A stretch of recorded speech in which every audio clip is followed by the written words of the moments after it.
कभी ना कभी आप भी बिन बुलाए मेहमान जरूर बने होंगे, कभी मजाक में तो कभी शौकिया तौर पर। कई लोग तो शादियों में बिना बुलाए पहुंच करके पकड़े न जाने के लिए जमकर के डांस भी करते हैं। लेकिन अब ये मौज मस्ती सब पर भारी पड़ सकती है अगर ऐसा आप करते हैं तो ये खबर आपके लिए।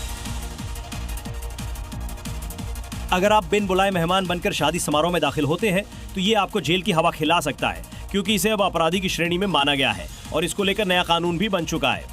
नए कानून के मुताबिक होस्ट यानी मेजबान ऐसा करने पर केस दर्ज करवा सकता है। ये ट्रेस पासिंग यानी अनऑथराइज एंट्री माना जाएगा। इस मामले में बीएनएस की धारा 330 के तहत कार्रवाई होगी। जांच में आरोप सिद्ध होने पर सजा भी मिलेगी। दोषी पाए जाने पर 2 साल तक की सजा का प्रावधान है। कई मामलों में जुर्माना भी संभव होगी। हालांकि होस्ट को मामले में माफ करने का अधिकार भी है। अब ऐसा करने से पहले आप 10 बार जरूर सोचिएगा और दोस्तों के बहकावे में हरगिज ना आइएगा।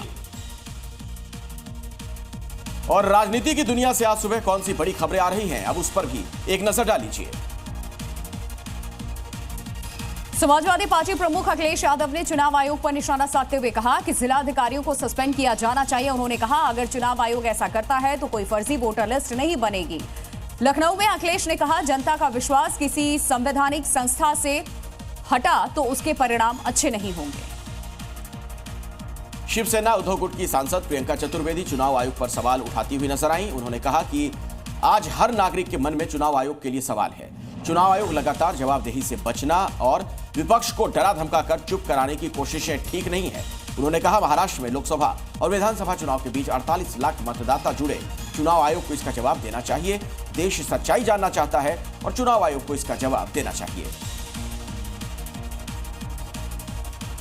केंद्रीय मंत्री गिरिराज सिंह ने कांग्रेस पार्टी पर करारा हमला बोला। उन्होंने कहा कि राहुल गांधी को संविधान का ज्ञान ही नहीं है। गिरिराज ने राहुल गांधी की वोट बचाओ अधिकार यात्रा पर तंज कसते हुए कहा कि ये कांग्रेस की समाप्ति यात्रा साबित होगी। ऑपरेशन सिंदूर पर कांग्रेस नेताओं के सवालों पर गिरिराज ने कहा, कांग्रेस को डूबकर मर जाना चाहिए। उन्हें भारतीय सेना पर भरोसा भी नहीं है।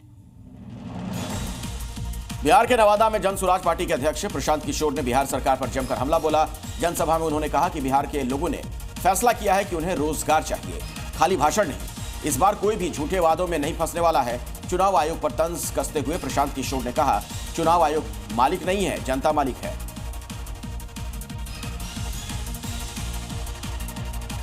बिहार में इस साल के आखिर में होने वाले विधानसभा चुनाव को लेकर के बार पलटवार जारी है। आरजेडी नेता तेजस्वी यादव ने दावा किया कि बिहार के डिप्टी सीएम विजय सिन्हा के पास 2 एपिक कार्ड हैं।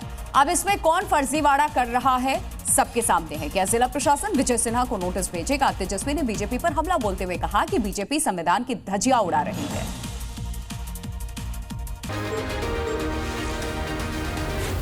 जी न्यूज़।